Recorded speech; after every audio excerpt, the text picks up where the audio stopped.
नमस्कार, आदाब। मैं अनूप सोनी क्राइम पेट्रोल सतर्क के ब्लैक हेडलाइंस अध्याय के आज के एपिसोड में आप सबका स्वागत करता हूं। महत्वाकांक्षा हमारे जीवन को एक लक्ष्य, एक उद्देश्य देती है, लेकिन हद से ज्यादा महत्वाकांक्षा एक जहरीला नशा है जिसमें इंसान अपना विवेक खो बैठता है।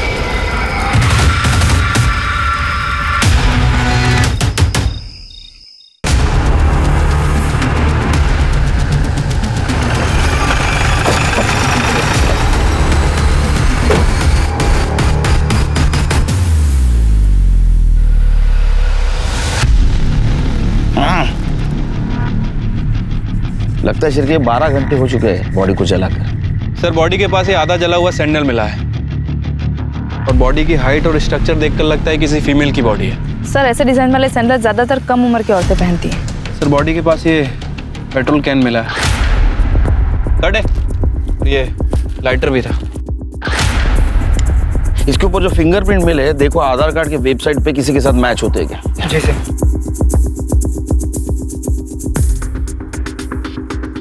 गाड़ी किसकी पता चला शिरके? सर, हो सकता है कि विक्टिम की हो। आसपास मैंने लोकल्स में पूछताछ की है, लेकिन वो नहीं पहचानते किसकी गाड़ी है।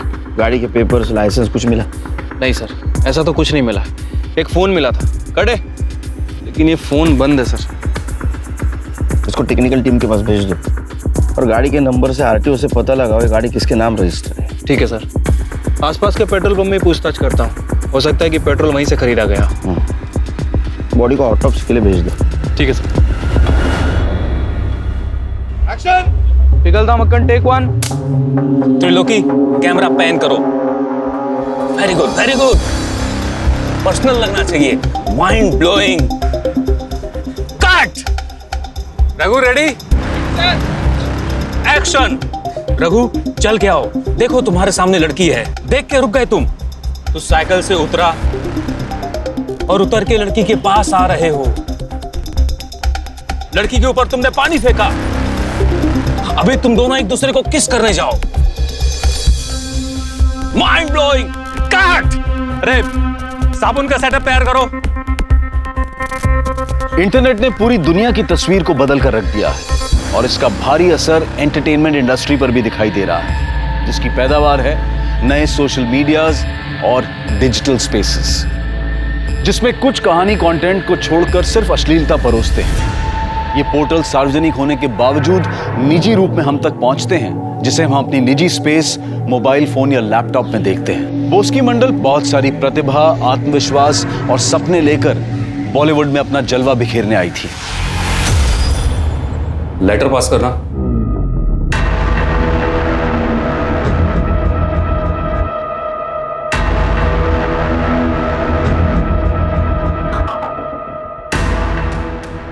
रुपेश, तुम क्या कास्टिंग कोऑर्डिनेटर हो यार? हाँ, ये कैसी लड़कियों को बेचते हो? सारी लड़कियां बस कपड़े उतारना चाहती हैं। मुझे एक्टर चाहिए, एक्टर। सर, मैं बहुत अच्छी एक्ट्रेस हूँ। मैं एक्टिंग, डांसिंग, सिंगिंग, फाइटिंग सब कुछ कर लेती हूँ। पता है, मैं जब स्कूल में थी ना, मैं जब ड्रामा करती थी तो मुझे हमेशा फर्स्ट प्राइज मिलता था सर। ये हुई ना बात। ऐसा करते हैं, अभी ऑडिशन करते हैं। हाँ, तुम ऐसा करो कि मुझे इतना सेड्यूस करो कि मैं अपने एक एक कपड़े उतारने पर मजबूर हो जाऊं। चलो शुरू हो जाओ। Rupesh, all the best. Rupesh sir, रुकिए। मैं बंगाल से यहाँ एक्ट्रेस बनने आई, प्रोस्टिट्यूट बनने नहीं। मैं अपना टैलेंट कैमरा के सामने दिखाऊंगी, किसी डायरेक्टर के बिस्तर पर नहीं।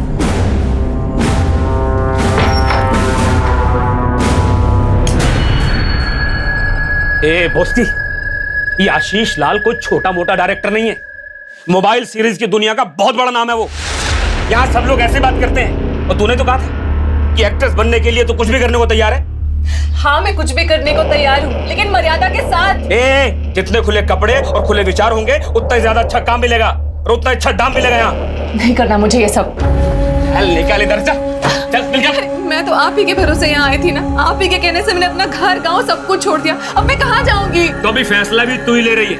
चल निकल चल चल निकल हट।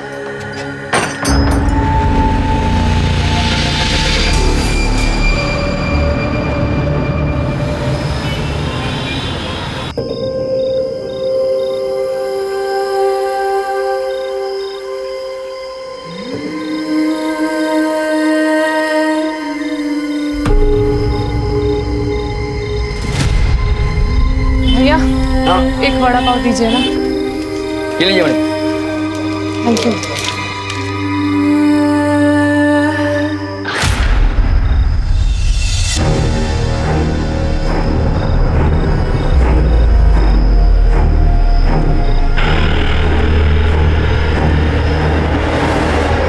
ए लड़की रुक रुक रुक, पैसा दे पैसा दे। अरे रुक, पैसा दे।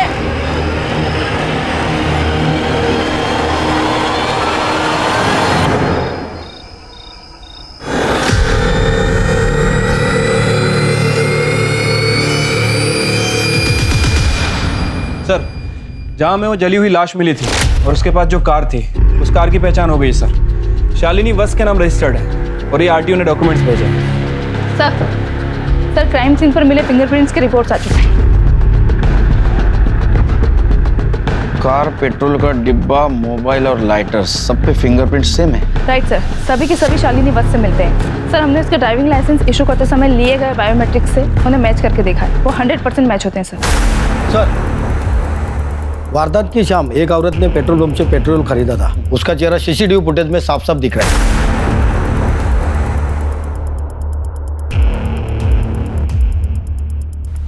ये तो शालिनी है।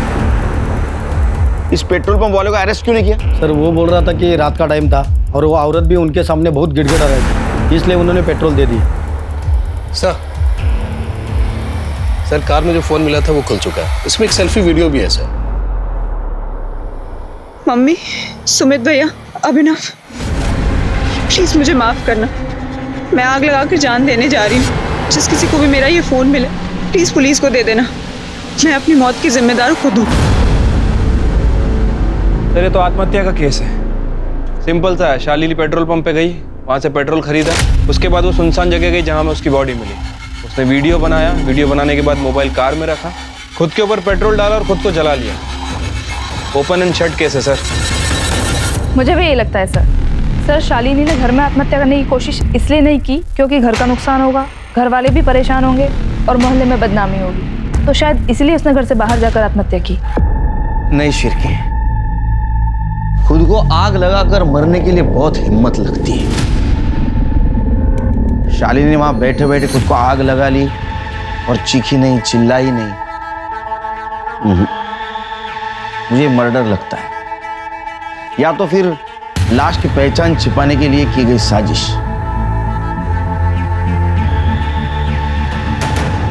लगता है मेरे कहने से तुम दोनों सहमत नहीं हो। ठीक है, पोस्टमार्टम रिपोर्ट आ जाएगी तो सब क्लियर हो जाएगा। फिलहाल एक काम करो, आरटीओ से हमें जो शालिनी का एड्रेस मिला है वहां जाके उसके फैमिली को इन्फॉर्म कर दो और उसके कॉल डिटेल्स और मोबाइल लोकेशन भी निकलवाओ। ठीक है सर।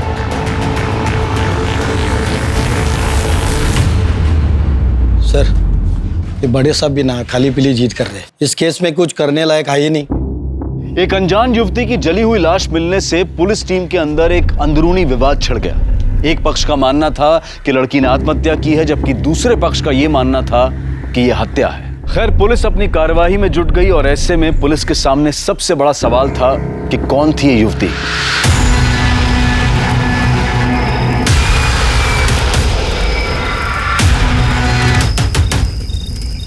बदनाम Sheela, scene 1 take 3 action cut. Simran, अरे एक दिन के लिए तो अच्छी असिस्टेंट डायरेक्टर बन के दिखा। मेरा मुंह क्या देख रही है? अरे ये हम किसी भक्ति चैनल के लिए नहीं बना रहे हैं। ये तेरे घर पे तेरे पापा, भाई, तू और तेरी माँ अलग अलग कमरे में एक ही समय में देख रहे होंगे। कुछ समझ में आया? अब जाके हीरोइन की स्कर्ट को जरा ऊपर कर।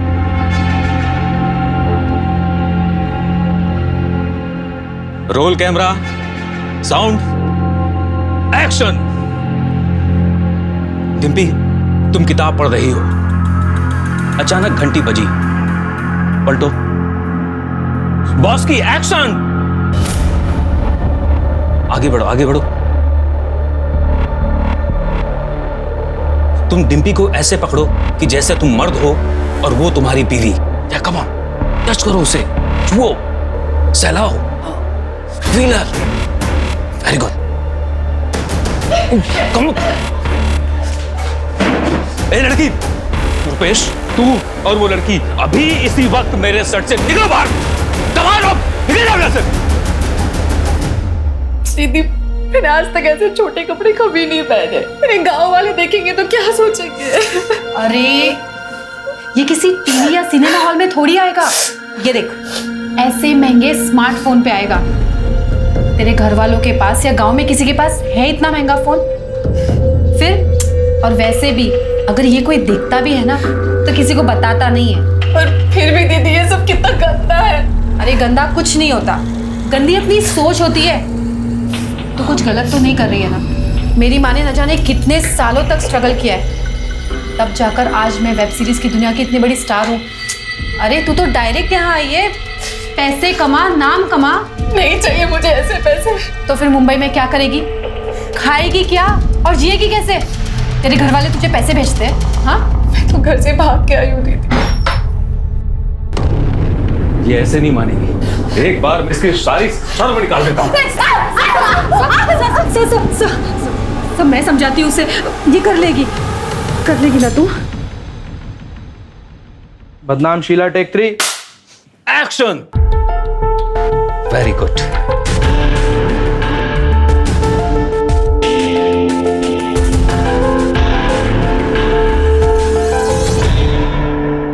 तू कहाँ रहती है? मेरे साथ।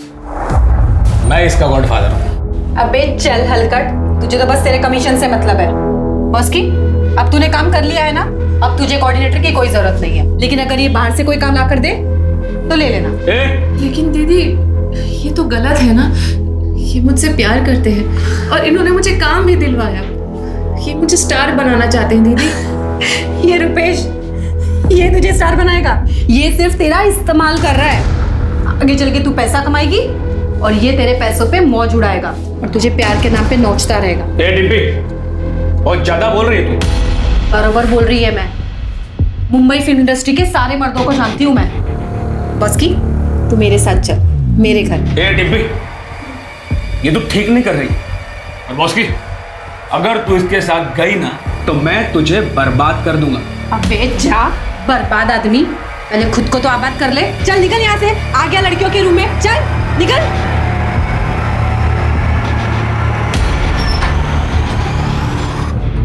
अरे क्या गलती है इसमें यार? जो कुछ भी करा उसने करा होगा।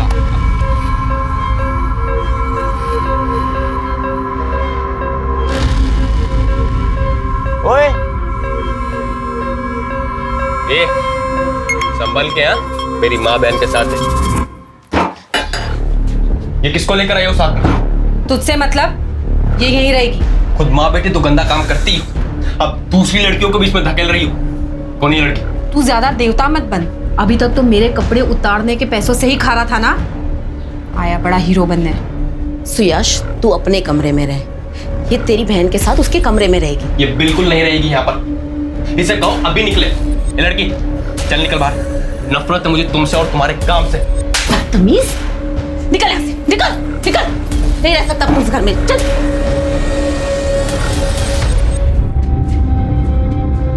हमें लाश के पैर में ये सैंडल भी मिला है, क्या ये शालिनी का है?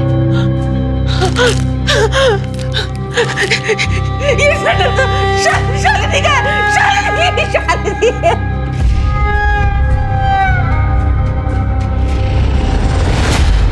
शालिनी इतने दिनों से घर नहीं आई, आप लोगों ने पुलिस में कंप्लेंट क्यों नहीं की? 6 महीने पहले तक तो हम सब लोग साथ में ही रहते थे, पर फिर अचानक से शालिनी के मन में क्या आया? मैं अब तुम लोगों के साथ नहीं रहूंगी। मुझे अब अपनी स्पेस चाहिए। बराबर वाला घर खाली है, मैं उसे रेंट पे ले रही हूँ। वहीं रहूंगी और वहीं से अपने पेशेंट्स की काउंसलिंग करूंगी। शालिनी, मैं अभी जिंदा हूँ और मेरे जीते जी तुम मुझसे अलग रहेगी, ये ठीक है क्या? हाँ तो खाना तुम लोगों के साथ खा लिया करूंगी, लेकिन आप लोग जो ये इतने सवाल पूछते हैं ना मुझसे, कहाँ गई थी, कब आ रही है, कौन मिलने आया था, मुझे ना इन सवालों से चिढ़ मचती है। ऊपर से मेरा प्रोफेशनल स्ट्रेस। सबका दुखड़ा सुन के उनको एडवाइस करना आसान काम है क्या?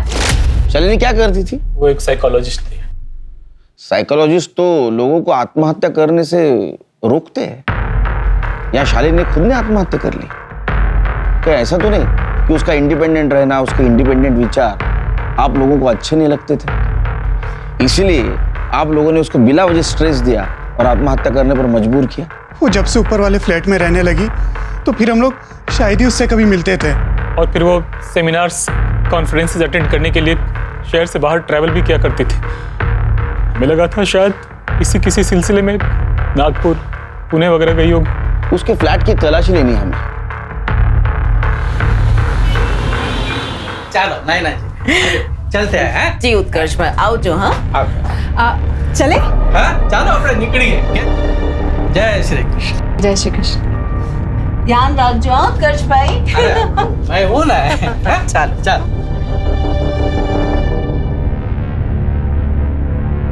डिम्पी को लेकर फिल्म बना रहे हैं। अगली बार आएंगे ना, मैं तुम्हारे लिए भी बात करूंगी।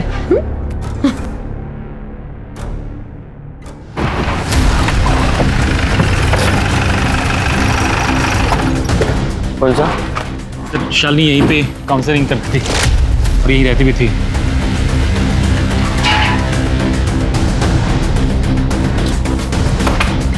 करड़े सर्च करो रूम में।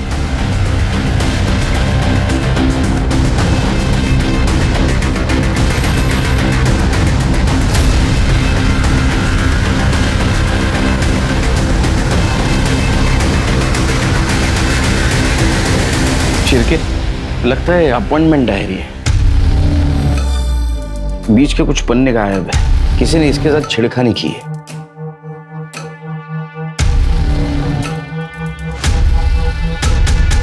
चिरके शायद शालिनी को पेज पर दबाकर लिखने की आदत थी। ये देखो, मिसिंग पेज की हैंडराइटिंग नेक्स्ट पेज पर उभर कर आई है। एक काम करो, इसको हैंडराइटिंग एक्सपर्ट के पास भेजो और ये नाम रिकवर होते हैं क्या देखो।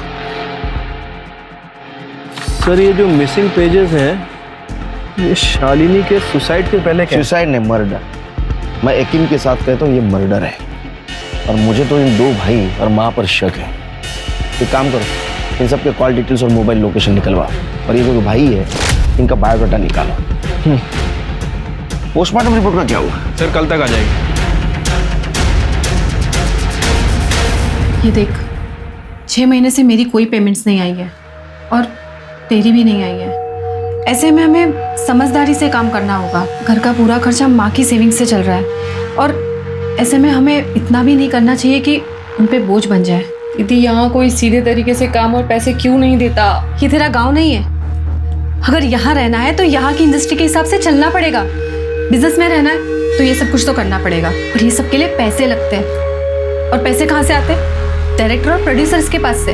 ठीक है दीदी, मैं सबसे मिलने जाऊंगी। ये हुई ना बात।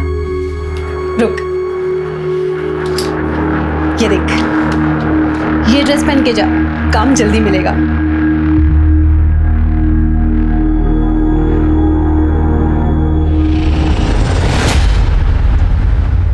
सर के साथ बात करता हूँ। सर, शालिनी वत्स की पीएम रिपोर्ट।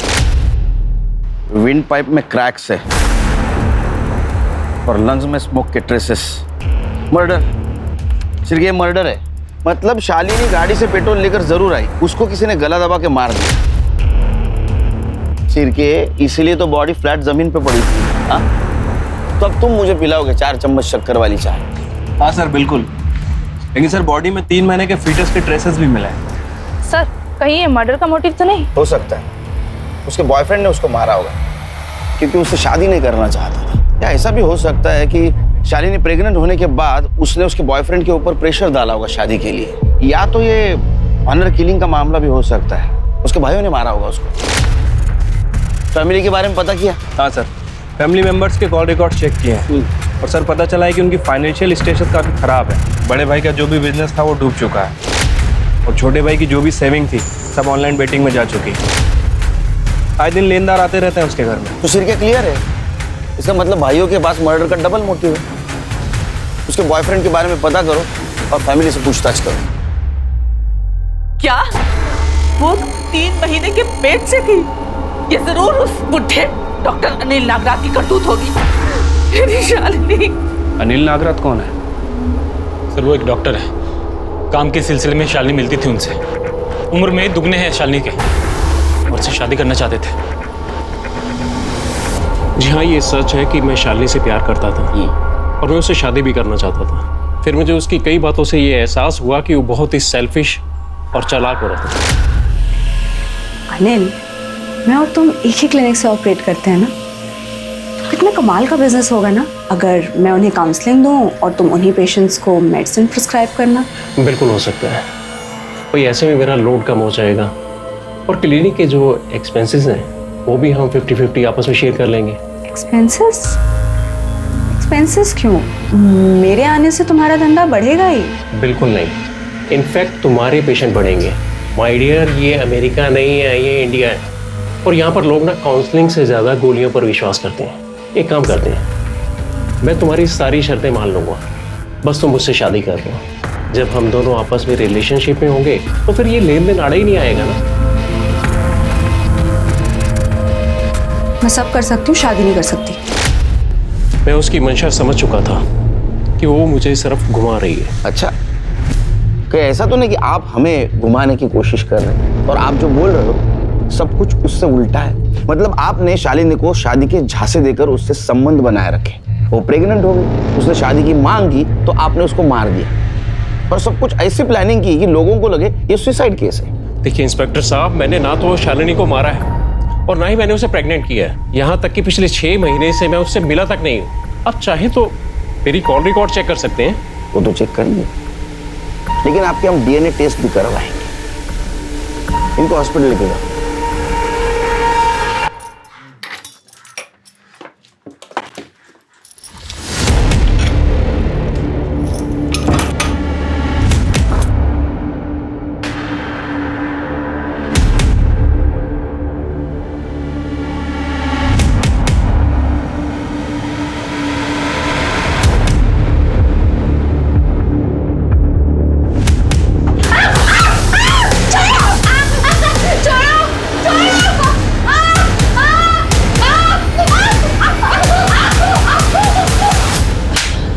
आज के बाद अगर इसे हाथ लगाया ना तो तेरे हाथ तोड़ दूंगी। Thank you sir.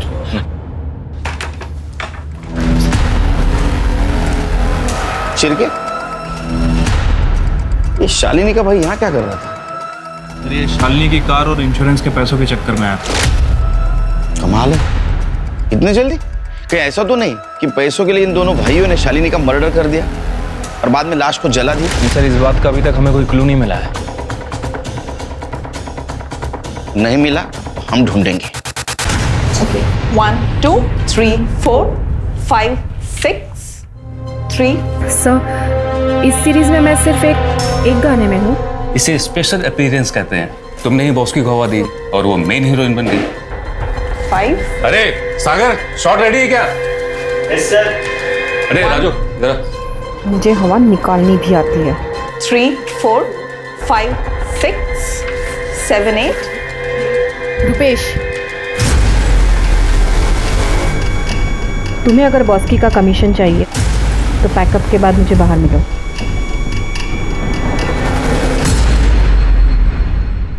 समय के साथ साथ बोस्की ने अपने सपनों के साथ समझौता कर लिया और वो ग्लैमर की इस नई दुनिया में रम गई और अब मुंबई की ये ग्लैमर भरी दुनिया ही उसका वर्तमान और भविष्य बन गई। और सिर्फ 6 महीनों में वो अपने गांव, अपनी भाषा, अपने संस्कारों से कट गई और फिर अचानक एक दिन लापता हो गई। क्या नाम बताया आपने? बोस्की मंडल। सर ये देखिए, मोबाइल सीरीज में काम करती थी। जी सर, मैं कास्टिंग डायरेक्टर हूँ। इसका काम मैं ही देखता था। आप ही के साथ रहती थी? जब गांव से आई थी तब मेरे साथ रहती थी। उसके बाद एक एक्ट्रेस है डिम्पी, उसके साथ रहने लगी। हो सकता है अपने गांव चली गई हो। कोई चांस नहीं है सर, अपने गांव जाएगी तो घर वाले घर के अंदर घुसने नहीं देंगे। नहीं गई होगी, यहाँ अच्छा काम मिल रहा था उसे। आपने उसकी फ्रेंड डिम्पी के यहाँ पे पता किया? मैं गया था तो उसके घर पर ताला लगा हुआ था। मेरा फोन भी नहीं उठा रही है। सर, ये लड़की बॉस की मंडल मोबाइल सीरीज में काम करती है, मिसिंग है और फोन भी बंद आ रहा है। इसके कनेक्शन में जितने भी लोग हैं उनसे पूछताछ करो, उनका नंबर सर्वेलेंस पे डाल दो और इस लड़की के कॉल डिटेल्स और मोबाइल लोकेशन निकाल रहा हूँ। ठीक है सर। फालतू की नाटक करते रहते। Police police police.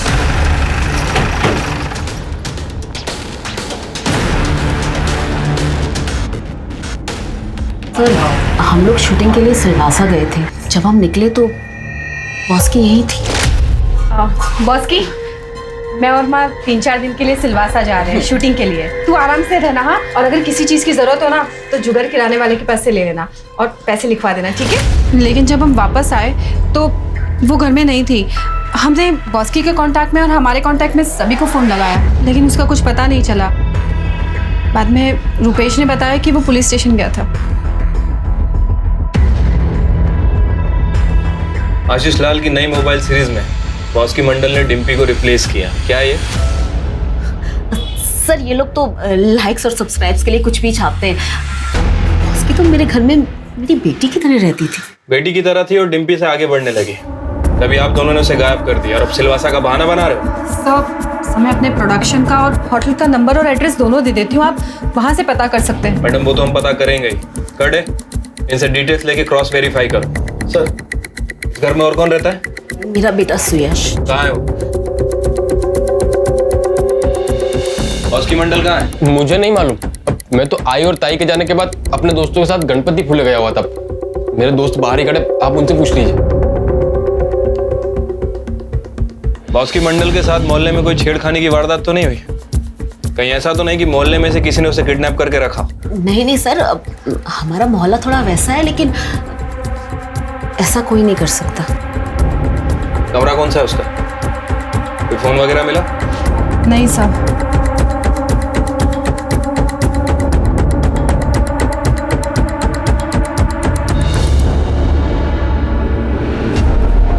खड़े सर, चेक करो।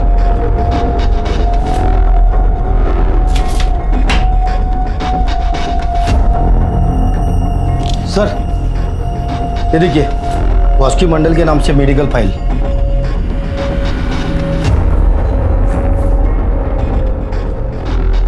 बॉस की मंडल HIV पॉजिटिव थी।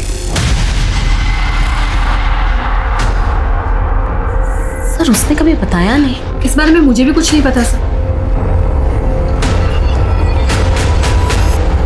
जैन सर। जैन, अच्छा शालिनी वॉच केस में कुछ अपडेट? सर DNA रिपोर्ट और हैंडराइटिंग एक्सपर्ट की एनालिसिस का इंतजार है। बॉस की मंडल केस का कोई अपडेट? सर बॉस के घर पे फोन नहीं मिला है और उसके कॉल रिकॉर्ड्स भी क्लियर है, लेकिन सर उसके घर पे एक पैथोलॉजी लैब की रिपोर्ट मिली है जिसमें ये मेंशन है कि वो HIV पॉजिटिव है। तो मुझे लगता है कि शायद इसी वजह से वो कहीं चली गई है। उसके नेटिव प्लेस पूछताछ की? हाँ सर, वेस्ट बंगाल में वहाँ की लोकल पुलिस गई थी। सर उसके माता पिता का कहना है कि जब से बॉस की घर से गई है ना तो उसने कभी घर पे फोन किया और ना ही कभी घर आई है। शिरकी एक काम करो, उसके कनेक्शन में जितने भी लोग हैं उनके कॉल रिकॉर्ड क्रॉस चेक करो और क्वेश्चनिंग शुरू कर दो।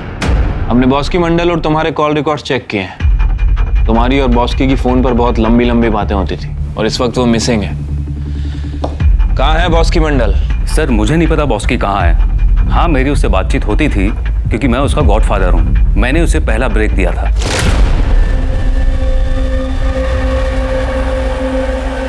Mind blowing cut. बॉस की आज तुझे मेरी नजर ना लग जाए। आज तू बहुत अच्छा काम कर रही है, सच में बहुत अच्छा काम कर रही है। Thank you sir. सर आप मसाला कॉमेडी फिल्म बनाइए ना, मैं आपके लिए उसमें एकदम फ्री में काम करूंगी। अरे ऐसी फिल्में मुझे देगा कौन? अब तो मैं ऐसी वैसी सीरीज का डायरेक्टर हो गया हूँ। आप खुद पे विश्वास रखो, सब होगा। सर वो मुझ में चेंज ला रही थी, मैं उसे गायब क्यों करूंगा? ठीक है तुम जा सकते हो, लेकिन दोबारा जरूरत पड़ी तो बुलाऊंगा। ओके। सर ये बॉस की जिस इंडस्ट्री में काम करती थी, मुझे तो ऐसा लग रहा है कि उसकी लाइफ में जितने भी लोग थे सब के सब गड़बड़ है। सर वो डायरेक्टर आशीष लाल, 1 साल पहले उसके ऊपर कुछ हीरोइनों ने आरोप लगाए। उसके पहले वो कास्टिंग डायरेक्टर सुरेश, 6 साल पहले वो प्रोस्टिट्यूशन रेड में पकड़ा गया था। उसके खिलाफ सबूत नहीं था इसलिए उसे छोड़ना पड़ा। और सर वो डिम्पी और बॉस्की की गॉसिप्स इंटरनेट पे अपलोड हैं। डिम्पी का भाई शुएस वो भी गड़बड़ी लग रहा है, उसके सारे दोस्त भी गड़बड़ लग रहे हैं। लेकिन सिर्के इनमें से किसी के खिलाफ हमारे पास ठोस सबूत नहीं है और उसमें ये बॉस्की को हेड्स हो जाना सर, बॉस्की मंडल का सोशल मीडिया अकाउंट ओपन हो गया है। सर ये देखिए, इसी के जरिए उसने मुंबई आने से पहले कास्टिंग कोऑर्डिनेटर रूपेश से कांटेक्ट किया था। और सर ये देखिए, उसके साथ उसके गांव का एक लड़का है, विधान बंधु, जो मुंबई में रहता है। सर मैंने उससे कांटेक्ट किया है, वो अभी गांव गया है, जैसे ही आएगा हमसे कांटेक्ट करेगा।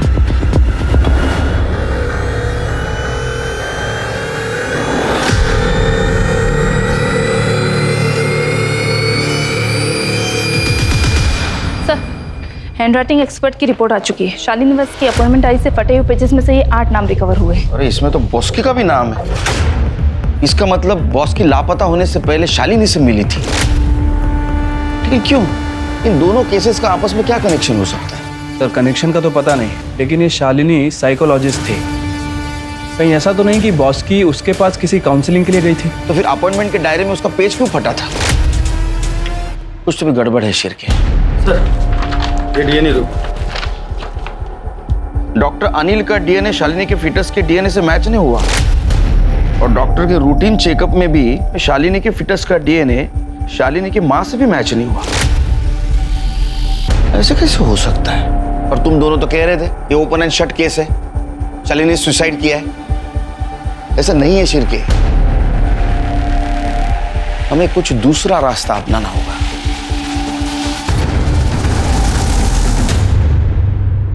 आइए सर, ये कार डीलर है, शालिनी मैडम की गाड़ी खरीदना चाहते हैं, जो हमें क्राइम सीन पे मिली थी।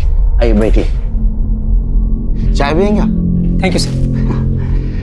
देखिए, वैसा तो सब कुछ हो चुका है, मतलब शालिनी के भाई ने हमें सारे डॉक्यूमेंट्स दे दिए। एक छोटा प्रॉब्लम है, वो जो इंश्योरेंस पेपर है उसके ऊपर शालिनी के सिग्नेचर मैच नहीं हो रहे।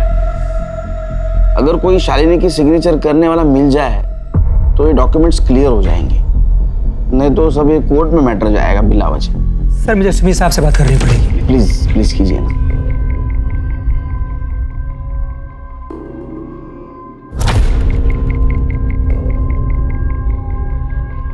सर वो कहने हो जाएगा। गुड। मुझे मेडालियन बुलाया है। जाइए जरा कीजिए ना इतना प्लीज। Ji sir.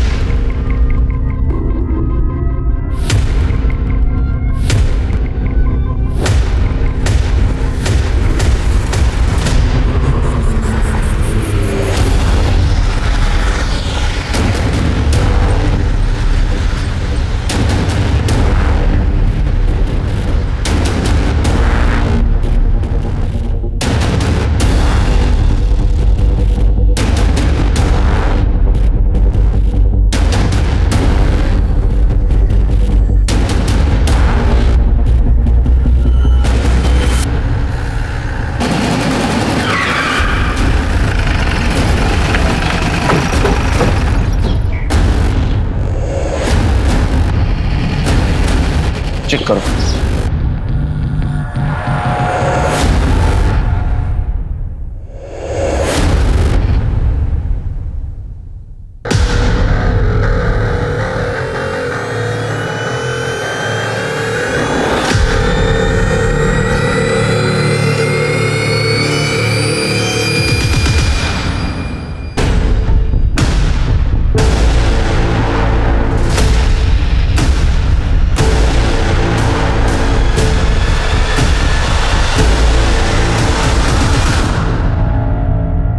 शालिनी वत्स, आपने ये सुसाइड का शेक्सपियरियन ड्रामा क्यों किया? भाइयों को पैसे की तंगी थी, तो मैंने सोचा मेरे इंश्योरेंस के पैसों से सुमित भैया और अभिनव दोनों की फाइनेंशियल कंडीशन ठीक हो जाएगी। बॉस्की मंडल क्यों आई थी तुम्हारे पास? काउंसलिंग के लिए। मैं न्यूज़पेपर में लोगों की पर्सनल प्रॉब्लम्स के आंसर देती हूँ, तो शायद वहीं से उसे मेरे मैसेंजर सर्विस का नंबर मिला होगा, तो उसने मुझे कांटेक्ट किया। मैं बॉस्की मंडल एक्ट्रेस, मुझे आपसे मिलना है। उसकी फ़ोटो देखी तो मुझे जेन्युइन लगी, इसलिए मैंने उसे अपॉइंटमेंट दे दिया। मुझे खुद से नफरत हो गई है मैम, अपनी बॉडी से नफरत हो गई है मुझे। मैं यहाँ फिल्मों में काम करने आई थी और मोबाइल वेब सीरीज में काम करने लगी। अब कोई मेरे चेहरे को, मेरी स्माइल को नहीं देखना चाहता। सब सिर्फ मेरी बॉडी देखना चाहते हैं। कोई मुझसे बातें नहीं करना चाहता। सब मेरे साथ सिर्फ सोना चाहते हैं। सब गिव एंड टेक है बस। मैं नहीं जीना चाहती हूँ मैम, मैं मर जाना चाहती हूँ। पानी। बॉस की, तुम्हें उन लोगों को कन्फ्रंट करना चाहिए। कोई फायदा नहीं है मैम, यहाँ सब मोटी चमड़ी है। हाँ, लेकिन मैं सुसाइड करने से पहले इन सब के बारे में किसी को जरूर बता कर जाऊंगी। कोई जो मेरा अपना हो, जो मुझे समझे, मुझे जज ना करे। उसने आपको कुछ बताया? नहीं। उसका हुआ क्या? अरे ऐसा मत देखिए, हमें सब पता है। हाँ, आप सिर्फ बोलते जाइए। सर वो मरना चाहती थी। मैंने उससे कहा कि जिंदगी को एक और मौका दो। बॉस की, एक काम करते हैं, 2 दिन के बाद कहीं बाहर मिलते हैं, खुली हवा में बात करेंगे, ठीक है? एक काम करो, 2 दिन के बाद 8 बजे मेरे बताए एड्रेस पे आ जाना, ठीक है? और वहीं ये दवाई खा लेना। मैं 5 मिनट बाद तुमसे मिलूँगी, ठीक है? जी मैम, पर मिलना कहाँ है? मैं तुम्हें एड्रेस देती हूँ। 8:05 पे मैंने उसे वहां बुलाया।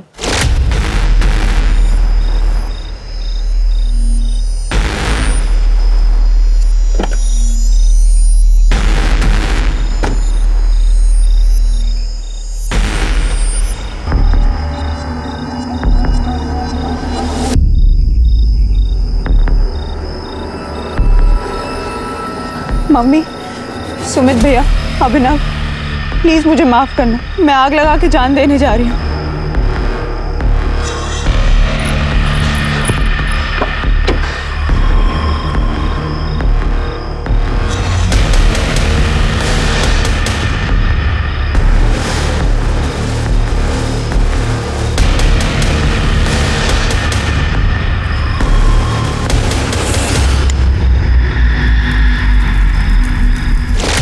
किरत, तुमने नहीं मारा बॉस की को। उसका पोस्टमार्टम रिपोर्ट है हमारे पास। उसका पेट एम्प्टी था, तुम्हारे गोली से नहीं मरी। What? और ये कैसे पॉसिबल है? मैंने बॉस्की को नशे की इतनी हैवी डोज दी थी, उसकी मौत डेफिनेट थी। लेकिन तुमने जो गोली दी थी वो लेने से पहले ही उसको किसी ने मार दिया था, गला दबाकर। उसके विंड पाइप में क्रैक्स मिले हमें पोस्टमार्टम रिपोर्ट में। मतलब मेरी बॉडी को सिर्फ जलाया, मारा नहीं? फिर भी तुम्हें अरेस्ट करना होगा। डॉक्टर शालिनी वत्स पुलिस की निष्पक्षता और सही पोस्टमार्टम रिपोर्ट की वजह से मर्डर केस में तो बच गई, लेकिन उस पर डिस्ट्रक्शन ऑफ एविडेंस का नया चार्ज लगाकर उसे हिरासत में ले लिया गया। अब पुलिस के सामने बोस्की मंडल से जुड़े सवालों का अंबार लग चुका था। बोस्की आत्महत्या क्यों करना चाहती थी, कौन उसका गुनहगार था, किसने उसे आत्महत्या करने पर मजबूर किया और आत्महत्या से पहले ही उसकी हत्या कर दी। पुलिस नए सिरे से केस की जांच पड़ताल में जुट गई और बोस्की के जीवन से जुड़े हर व्यक्ति को शक की निगाह से देखा जाने लगा। सर बोस्की के गांव से जो लड़का विधान बंधु, वो मुंबई आ गया है। मैंने उसे पुलिस स्टेशन बुला लिया है। सर, बोस्की मुंबई जाने से पहले सोशल मीडिया मैसेंजर पे मुझसे कांटेक्ट किया और फिर मैसेंजर सर्विस से फोन भी किया। হ্যালো বিধান দাদা, কেমন আছো? তোমার একটু হেল্প চাই दादा। मुझे फिल्मों में ट्राई करना है, मैं मुंबई आना चाहती हूँ। अरे खूब आलो, बिल्कुल आओ, मुझसे जो बन पड़ेगा मैं करूँगा। दादा, मेरे रहने के लिए कोई जगह का इंतजाम कर सकते हैं क्या आप? अरे मैं तो खुद इतने लड़कों के साथ रहता हूँ, तुम इंटरनेट पे क्यों नहीं ट्राई करती हो? वहाँ तो लड़कियों का बहुत सारा ग्रुप है, तुमको कोई ना कोई पेइंग गेस्ट मिल जाएगा। ठीक है दादा। फिर उसने मुझसे कोई कांटेक्ट नहीं किया और एक दिन मैंने उसे मार्केट में देखा। ए लड़की, रुक रुक रुक, पैसा दे, पैसा दे।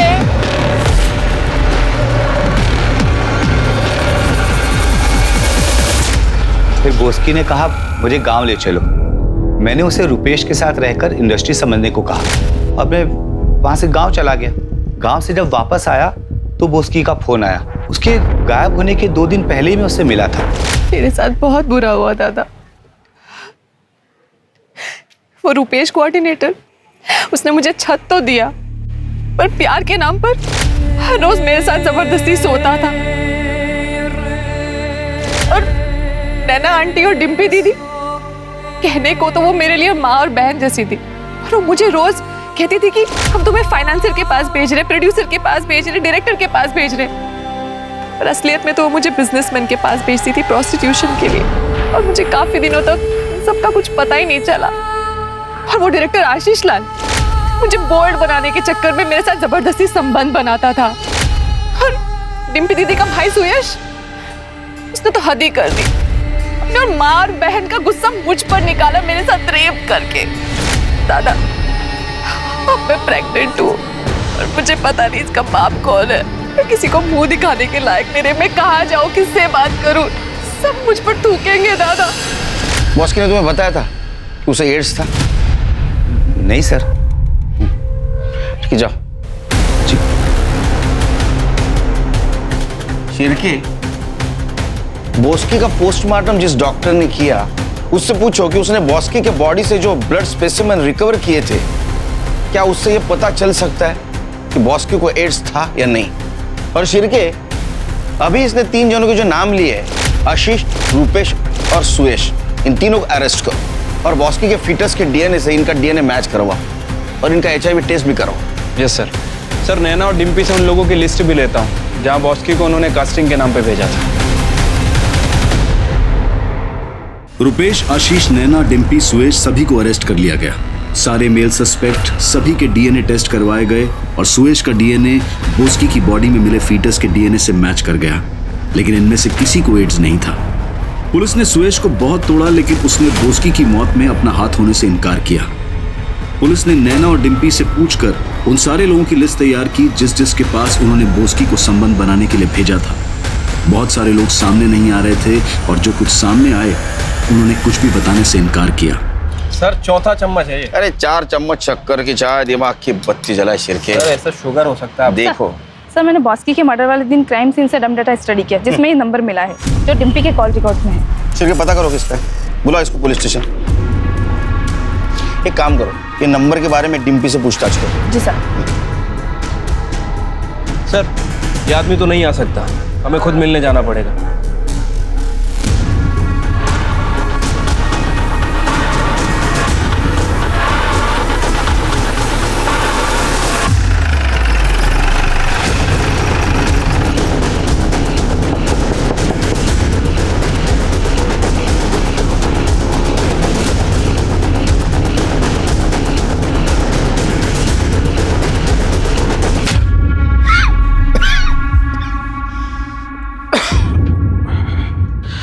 सॉरी, तुमने तकलीफ है, आपको यहाँ आना पड़ा। इस हालत में मैं झूठ नहीं बोलूँगा। सब बॉस्की को मैंने ही मारा है।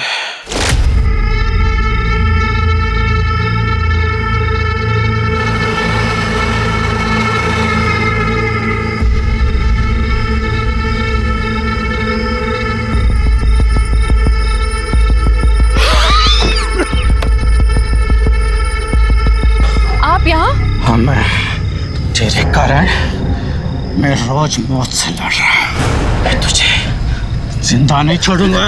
क्यों मारा? क्योंकि नैना ने मुझे बॉस्की के साथ सुलाया था, जिसके वजह से मुझे ये एड्स हो गया। आपको इतना कंफर्म कैसे पता बॉस्की को एड्स था? क्योंकि डिम्पी ने बॉस्की के लैब रिपोर्ट्स दिखाए थे। मैम, एड्स मुझे है, मैं HIV पॉजिटिव हूँ। रिपोर्ट्स निकालते वक्त मुझे बहुत डर लग रहा था, इसलिए मैंने रिपोर्ट्स बॉस्की के नाम पर निकलवाए। उत्कर्ष जी को जब HIV पॉजिटिव हो गया तो वो पूछते हुए मेरे पास आए।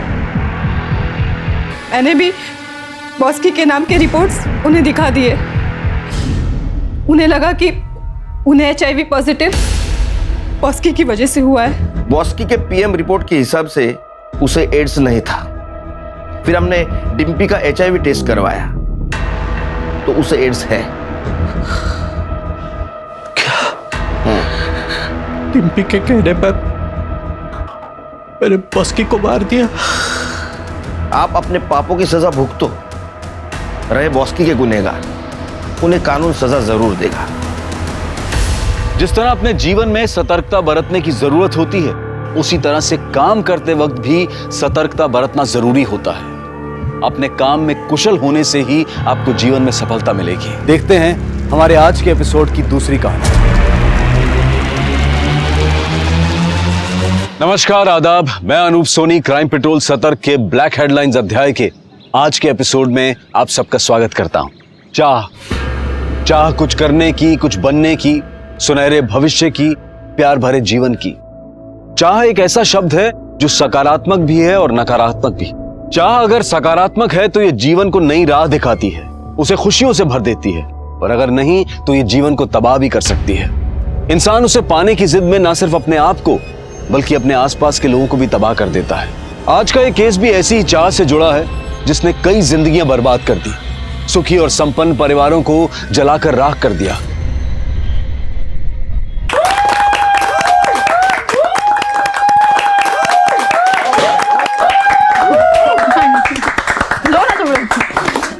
देविका, तुमसे बिछड़ने का दिल तो नहीं करता, पर क्या करें, फेयरवेल भी रस्म है, निभानी तो पड़ेगी ही।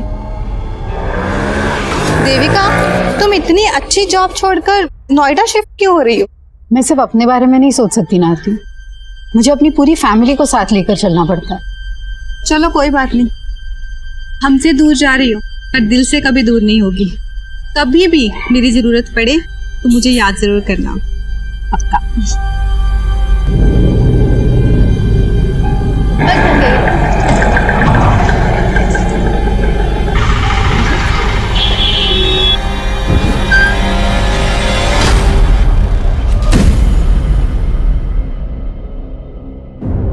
रिया, ये क्या कर रही हो? सामान क्यों फाड़ रही हो? आपने मेरे सामान को हाथ भी कैसे लगाया मम्मा? मुझे बच्ची समझा आपने? रिया, बिहेव। क्या बात है देविका, क्यों डांट रही हो बच्ची को? बच्ची? ये बोल रही है कि अब बच्ची नहीं रही। आप ज्यादा बोलो मत मम्मा, मुझे सिर्फ इतना बताओ मैंने नया टेडी कहाँ रखा है? रिया। अच्छा बेटा, नया टेडी वो तो ऊपर रखा हुआ है, जा ले ले जा। क्या बात है? अनीश, हम नोएडा तो शिफ्ट हो जाएंगे, but do you really feel Riya वहां ये बदतमीजी बंद कर देगी? क्यों, तुम्हें अपनी माँ और बहन पे भरोसा नहीं है?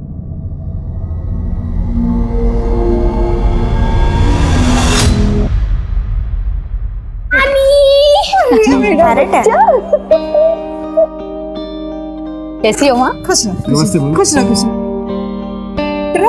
वो ट्रक पीछे से आ रही है, 2 घंटे लेट है, वो डायरेक्ट अपने नए घर में जाएगी। अच्छा अच्छा, तब तक सामान निकालो। सामान निकालो, अंदर चल। अच्छा, पता है विद्या मौसी ने तो तेरे लिए स्कूल भी सेलेक्ट कर लिया है, नोएडा का बेस्ट स्कूल है। वाओ ग्रेट, विद्या मौसी इज द बेस्ट। और नानी मासी नहीं दिख रही, कब आएंगी? मार्केट गई है, आती ही होगी। ये अरे रिया, हाथ नहीं धोए तो कम से कम सेब धो लेती। Welcome everybody. आ गई विद्या मौसी। ये देखो रिया, मैं आपके लिए क्या लेकर आई हूँ। थैंक यू सो मच मासी। इतनी एक्सपेंसिव गिफ्ट्स देकर क्यों उसे बिगाड़ रही हो? कम ऑन दीदी, ये देखो, मैं तो आपके पति को बिगाड़ने का सामान भी लाई हूँ। दिस इज फॉर यू जीजा जी। अरे वाह, थैंक यू। कम ऑन दीदी, अब खुशी के मौके पर मुंह मत बनाओ। वैसे ही देखो, आपके लिए भी कुछ लाई हूँ।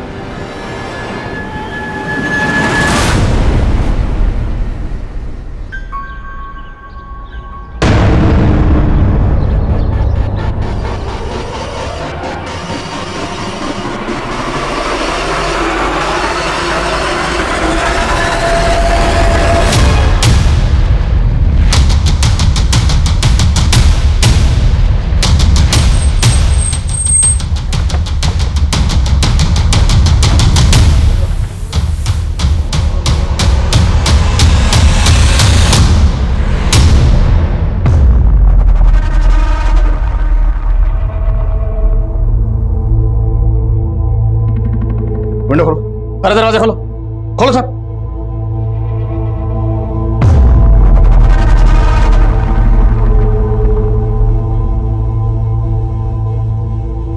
तो गैस सिलेंडर का नॉब तो ऑन है, शायद गैस खत्म होने की वजह से दोनों बॉडीज पूरी तरह से जल नहीं पाई।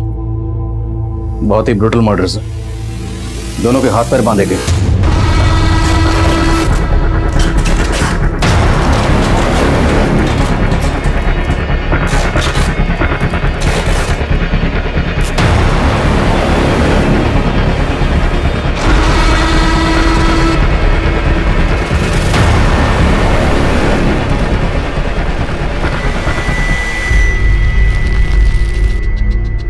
जिसने भी इन दोनों को जलाया होगा उसके दिल में इन दोनों के लिए बहुत ही गहरी नफरत रही होगी। इतनी गहरी नफरत कि उस नफरत की आग में दोनों को जलाकर स्वाह कर दिया।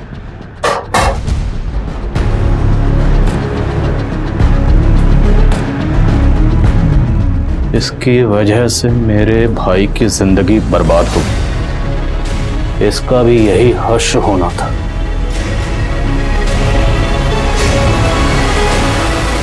पुलिस की आंखों के सामने था एक खौफनाक मंजर।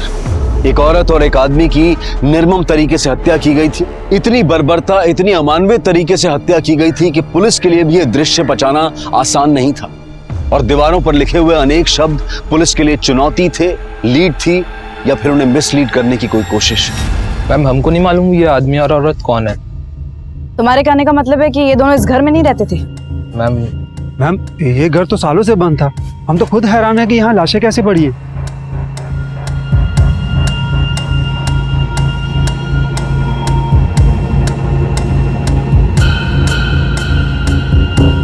आप लोग बोल रहे हैं कि ये घर सालों से बंद है, लेकिन यहाँ का सामान देखकर तो ऐसा लग रहा है कि यहाँ सिर्फ आदमी औरत ही नहीं बल्कि कोई बच्चा भी रहता होगा।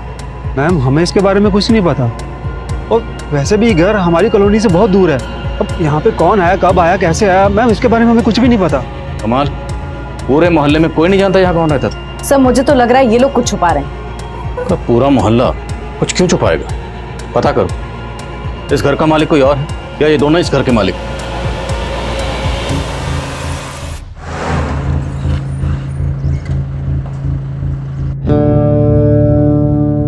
सभी थानों में इंफॉर्मेशन भेज दी गई। सर, ये नरेश सहगल ब्रोकर है। इसी ने वो घर किराए पे दिलवाया था। किसे दिलवाया था? सर, वो एक सिंगल मदर थी सर, अपने इन्फेंट बच्ची के साथ आई थी सर। उस सिंगल मदर का कुछ नाम तो होगा? नाम सर? हाँ, देविका जायसवाल सर। मैडम, एक नंबर प्रॉपर्टी है यहाँ। इतना शांत माहौल कहीं और नहीं मिलेगा इस इलाके में। और फिर बच्चे के सोने उठने में कोई दिक्कत नहीं होगी यहाँ। सर, देविका को वो मकान देखते ही पसंद आ गया था सर। और सर 3 महीने से अपनी बच्ची के साथ वहाँ रहने भी लगी थी। और मोहल्ले वाले तो बोल रहे वहाँ कोई नहीं रहता था। रेंट एग्रीमेंट है तुम्हारे पास? सर, वो रेंट एग्रीमेंट होने ही वाला था सर, लेकिन मकान मालिक को टाइम ही नहीं मिल पा रहा था, इस वजह से। मकान मालिक कौन है? विक्रांत पाठक सर, दिल्ली में रहता है सर। उस मकान का पूरा जिम्मा उसने मेरे ही हाथ में सौंप रखा है। भले ही रेंट एग्रीमेंट ना हुआ हो सर, लेकिन देविका ने 11 महीने का एडवांस रेंट और डिपॉजिट का चेक मुझे दे दिया था सर, जिसमें से मैंने डिपॉजिट का चेक और 3 महीने का रेंट सर मकान मालिक के अकाउंट में जमा कर दिया सर। देखो, ऐसा है, उस घर में हमें कोई बच्चा तो नहीं मिला, लेकिन एक आदमी और एक औरत की लाश मिली। मामला सीरियस है, समझ रहे हो तुम? तो ये बताओ, देविका के साथ हमें जिस आदमी की लाश मिली वो आदमी कौन था और उसका देविका के साथ क्या रिश्ता था? सर, मुझे उसके बारे में कुछ भी नहीं मालूम सर। जब से मैंने देविका को पोजीशन दिया मैं वहां गया भी नहीं सर। देविका का फोन नंबर और एड्रेस बताओ। सर, फोन नंबर दिया तो था उसने, लेकिन सर फोन फॉर्मेट हो गया। देविका ने जो रेंट के चेक्स दिए, तो चेक्स हैं तुम्हारे पास? हाँ सर, ऑफिस में रखे हैं सर। हमें उनकी जेरॉक्स चाहिए। ठीक है sir. Pandey, thank you sir. नजर रखो इस नरेश पे, और देविका के अकाउंट में जो परमानेंट एड्रेस है वो निकलो। सर,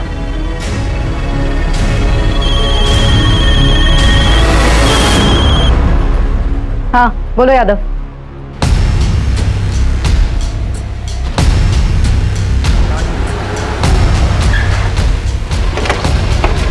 मैम, ये केदार मिश्रा है, इसी इलाके का है। ये उस घर के बारे में कुछ बता रहा था जहाँ पे उस औरत और मर्द की लाशें मिली। मैम, कुछ समय पहले जब मैं उस घर के पास से गुजर रहा था तो मैंने देखा कि उस घर के मालिक मिस्टर पाठक और कुछ लोग मिलकर उस घर के पीछे की तरफ गड्ढा खोदकर कुछ तो गाड़ रहे हैं। क्या गाड़ रहे? एक बड़ा सा मोटा सा बोरा था। उस बोरे में क्या था मुझे पता नहीं, लेकिन खून के धब्बे लगे हुए। उस घटना के बाद किसी को उस घर में देखा था? मतलब ये जो मर्द और औरत की लाश मिली है, क्या उनमें से किसी को देखा था? नहीं मैडम, मैंने उस घटना के बाद किसी को नहीं देखा। अब उस घर में कौन रहने आया, क्या हो रहा था, मुझे कुछ नहीं पता इसके बारे में।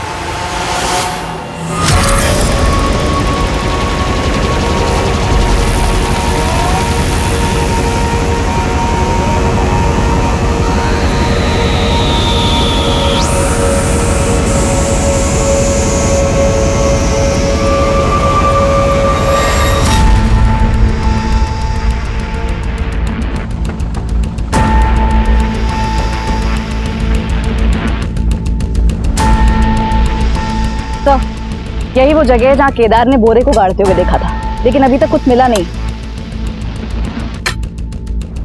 तो ये केदार,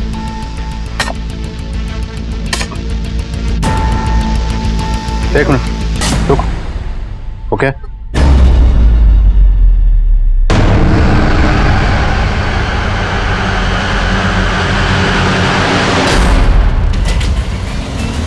केदार, तूने तो कहा था या तूने मकान मालिक को बोरे में कुछ गाड़ते हुए देखा है? यहाँ से तो बच्चे की लाश मिली है। मैडम मैंने बहुत पहले देखा था। बोल, क्या पता है तुझे? मैं सच बता रहा हूँ। ऐसे नहीं बोला। यादव थाने लेकर जाओ उसे, अच्छे से पूछताछ करो। नरेश ने बताया था कि उसने देविका को इस घर में एक बच्चे के साथ रहते हुए देखा था, और अब घर के पीछे ये बच्चे की लाश। तो लाश को देखकर लगता है जैसे इसे कल परसों दफनाया गया, क्योंकि लाश अभी सड़नी शुरू ही हुई है। कहीं ये बच्चा वही तो नहीं जिसके साथ देविका रह रही थी? सर, केदार भी यही कह रहा है कि उसने मकान मालिक को यहाँ बोरे में कुछ गाड़ते हुए देखा था। ये चक्कर क्या है, कुछ समझ में नहीं आ रहा। इस चक्कर का जवाब मकान मालिक पाठक ही देगा।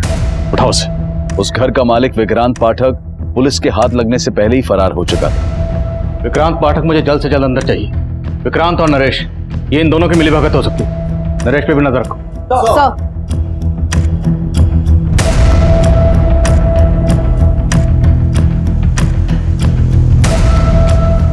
पुलिस विक्रांत को ढूंढने में जुट गई थी। वहीं देविका द्वारा इशू किए गए रेंट चेक्स के जरिए देविका के बैंक अकाउंट की डिटेल सामने आई। सर, देविका की बैंक अकाउंट डिटेल्स में उसका मैरिटल स्टेटस मैरिड था, लेकिन बैंक से उसके पति से जुड़ी कोई भी इंफॉर्मेशन नहीं मिली है। हाँ, परमानेंट एड्रेस जरूर मिला है।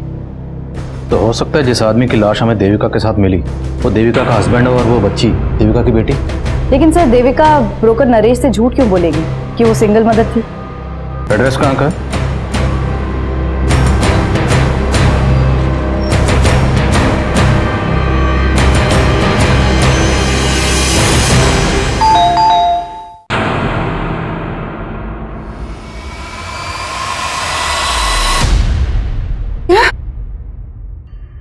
देविका की लाश?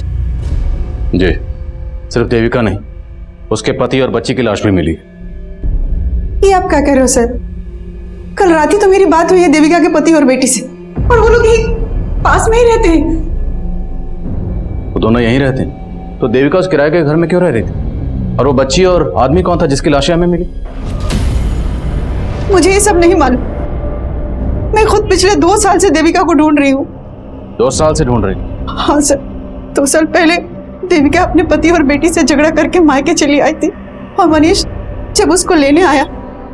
ये कैसी बात कर रही हो तुम देविका? हाँ, मैं तो खुद तुम्हें लेने आया हूं यहाँ पर। ये सब करके तुम क्या जताना चाहते हो? कि तुम्हें मेरी जरूरत है? सच तो ये है कि तुम में से किसी को मेरी जरूरत नहीं। बेटा,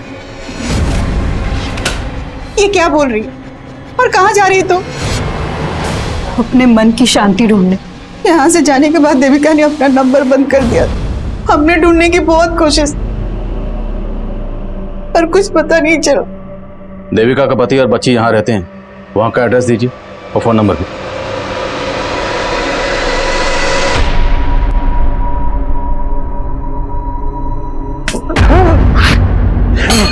क्या बात है? आप यहाँ पर आराम से सो रहे हो और वहाँ मम्मा, आप मम्मा को वापस कब लेकर आ रहे हो? बेटा वो अब नहीं आएगी यहाँ। बताओ मम्मा क्यों नहीं आएगी? बताओ पापा, मम्मा वापस क्यों नहीं आएगी? शट अप यार। तब यहाँ पर थी तब तो उसकी परवाह नहीं की तुमने। अब मम्मी मम्मी करके मेरा कान खाती रहती है। जा अंदर जा, जा।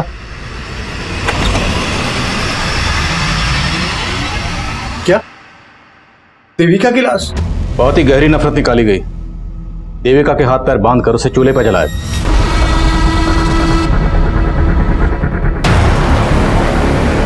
और ठीक उसी तरह से एक आदमी को मारा गया। उस घर में एक बच्ची को भी गाड़ा गया। वो आदमी और वो बच्ची, ये दोनों कौन हो सकते हैं? सर, मुझे कुछ नहीं मालूम। मैं तो 2 साल से नहीं मिला देविका से। लेकिन ऐसा क्या हुआ था जो देविका आपको तो छोड़कर गई, लेकिन अपनी बच्ची को भी छोड़ गई? सर, दोस्त मेरा ही है। मैंने गलती ऐसी की थी कि जो देविका मुझे कभी माफ नहीं कर पाई। ये तुम्हारी ब्लेजर से निकले हैं जो तुम परसों अपने आउटडोर ट्रिप पे पहन के गए थे, कॉन्डम्स। देखो देविका, अब तुम कोई झूठी सफाई देने की कोशिश मत करना। मैंने तुम्हारे लिए अच्छी जॉब छोड़ी, यहाँ का छोटी सी नौकरी कर रहे, और यहाँ तुम अय्याशियां कर रहे हो।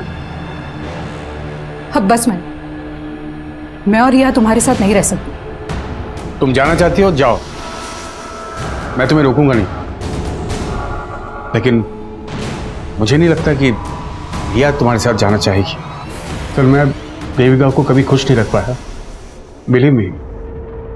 उसके जाने के बाद उसकी कमी का बहुत एहसास हुआ मुझे।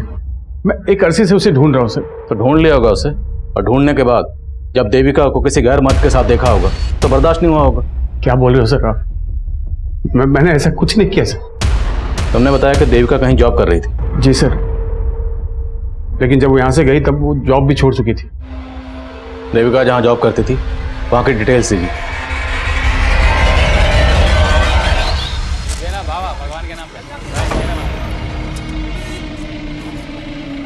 Keep the change. सेठ सेठ, भगवान के नाम पे कुछ दो ना सेठ।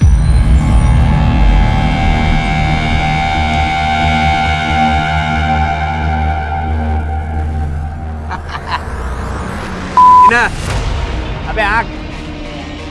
अरे नगीना तू, ए कालू लाली, इधर आओ इधर आओ। अरे ये क्या है? हट, छी, 10,000 रुपए का शर्ट है। और ये क्या है? हाथी का दांत है, हाथी का दांत। हाथी का दांत? अबे हाथी के छोटे बच्चे का दांत। जा। अच्छा। अबे तेरा नगीना ना अभी किसी की किस्मत का नगीना बन गया है। उसको भी चमका दिया और खुद भी चमक गया। कौन है वो जिसको चमका दिया बे तूने? सर, जिस घर में हमें जली हुई लाशें मिली, उस घर के मालिक विक्रांत पाठक का फोन दिल्ली के मुखर्जी नगर में बंद हुआ था, और हमने उसके रिश्तेदारों और दोस्तों से भी पूछताछ की, लेकिन कोई क्लू नहीं मिल पाया कि वो छिपा कहाँ पे। मकान मालिक और किराएदार के अलावा पाठक और देविका के बीच में कोई और कनेक्शन? सर, फिलहाल ऐसा कोई कनेक्शन सामने नहीं आया, और ना ये पता चल पाया कि दूसरी जली हुई लाश किस आदमी की है। लेकिन देविका के बैंक अकाउंट से कोई ना कोई फ़ोन नंबर तो लिंक होगा। उस नंबर की डिटेल्स निकला, शायद कोई क्लू मिले। और ये मकान मालिक पाठक, इसे हाजिर करो। एक बार ये मकान मालिक हमारे हाथ में आ गया तो हमें सर, पोस्टमार्टम रिपोर्ट के मुताबिक देविका और उस आदमी को पहले नशीली दवा देकर बेहोश किया गया। घर से मिले ग्लासेस में फ्रूट जूस के साथ साथ दवा के ट्रेसेस भी मिले। बेहोश करने के बाद उनके हाथ पैर बांधकर दोनों को जला दिया गया। बच्ची की मौत धुएं से सफोकेशन की वजह से हुई। मरने के बाद उसे गाड़ा गया। एक मर्द, एक औरत और एक बच्ची, देखने में तो फैमिली लगती है, पर यह फैमिली थी या नहीं थी इसके लिए इन तीनों का डीएनए टेस्ट करवाना हो। पर मारने से पहले इन दोनों को जूस में बेहोशी की दवा पिलाई गई, तो मतलब साफ ये काम किसी जान पहचान वाले का ही है। अब ये जान पहचान वाला या तो देविका की पहचान का होगा या उस आदमी की। देविका की पर्सनल और प्रोफेशनल लाइफ के बारे में जानते, देविका के नोएडा वाले ऑफिस में चलते। ये हमारी नगीना ने बनवाया है। देखो ये भी कैसा है, पूरे 2 तोले का है और एकदम सच्ची सोने का है। हाँ, तुम्हारी नगीना को लाखों का कोई भीख दे गया है या लॉटरी लगा है? कोई लॉटरी नहीं लगा है, वो तो हमारे नगीने का दिमाग है। उसने बहुत बड़ी जुगत लगाई है। जुगत? हाँ। शांति बहन, हमको भी तो बताओ जुगत। किसी को बताना मत। वो ना शहर गया था तो वहाँ पर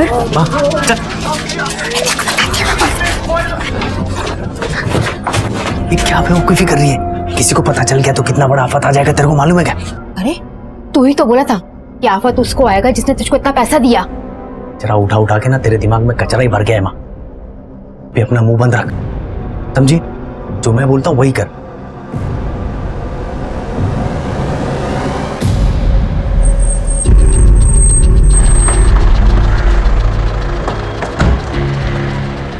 सर, देविका तो 2 साल पहले ही यहाँ से रिजाइन करके चली गई थी। 2 साल से मैं भी उसके कांटेक्ट में नहीं हूँ। मुझे बहुत हैरानी हो रही है कि उसकी इस तरीके से हत्या हो गई। सिर्फ देविका का ही नहीं, एक बच्ची और एक आदमी की लाश भी मिली। क्या देविका का यहाँ किसी के साथ अफेयर था? मैम, देविका का किसी से अफेयर हो ही नहीं सकता। वो तो खुद अपने पति से परेशान रहती थी। उसने तुम्हें अपने पति के बारे में कुछ बताया था? देविका का पति गोरखपुर में एक सेल्समैन की नौकरी करता था और 3 साल पहले वो नोएडा में शिफ्ट हुए थे, पर देविका उनके साथ नहीं आना चाहती थी। क्यों? क्योंकि देविका बहुत ही क्वालिफाइड थी मैम, और वो गोरखपुर में एक एरोस्ट्रेस इंस्टीट्यूट में ग्रूमिंग इंस्ट्रक्टर का जॉब करती थी, लेकिन फैमिली के लिए वो यहाँ आ गई और रिसेप्शनिस्ट का जॉब कर रही थी। लेकिन इतने सब सैक्रिफाइस के बाद भी ना उसका पति उसे इम्पोर्टेंस देता था और ना उसकी बेटी उसे समझती थी।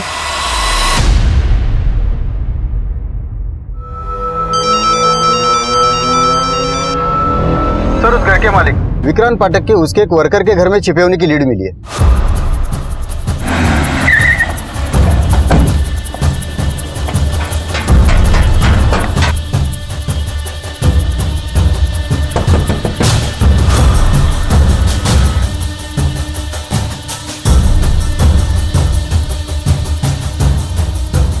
साहब, देविका और उसके बच्चे से मैं आज तक नहीं मिला, और फिर अपने किराएदार को मरवा के क्या मिलेगा मुझे?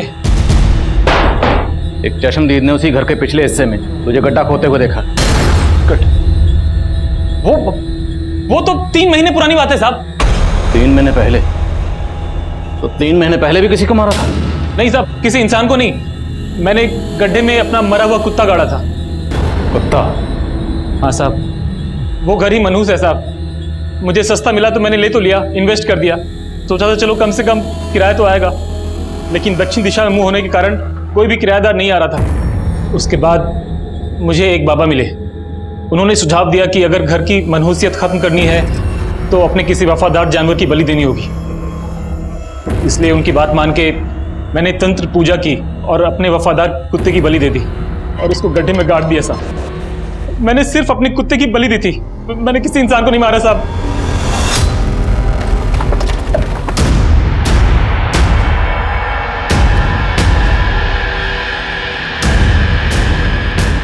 तो मैंने यहीं पे गाड़ा था।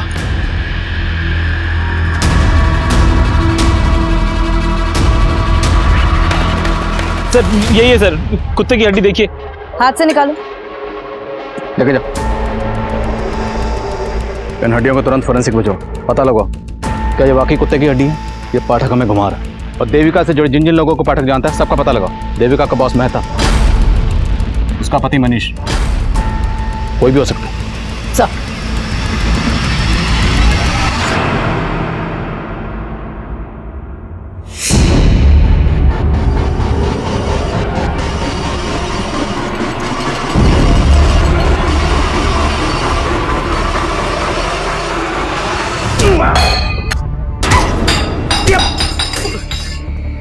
क्या कर रही है तू? आपने मारा ना मेरी मम्मी को, इसलिए उस दिन बोले थे ना कि मम्मा वापस नहीं आएगी। तू? आपको मैं छोड़ूंगी नहीं। रिया!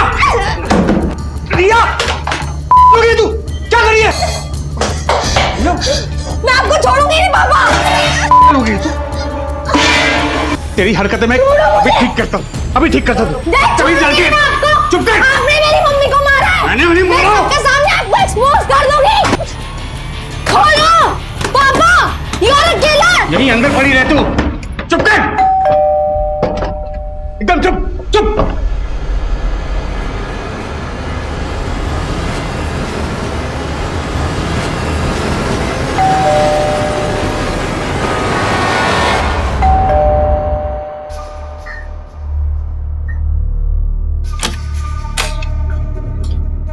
ये क्या हुआ? खोलो पापा। और ये रिया क्यों चिल्ला रही है? क्या बताऊं विद्या, इस लड़की ने मुझे परेशान कर रखा है। समझ भी नहीं आ रहा इसे हैंडल कैसे करूं मैं। तुम परेशान मत हो, मैं हैंडल करती हूँ।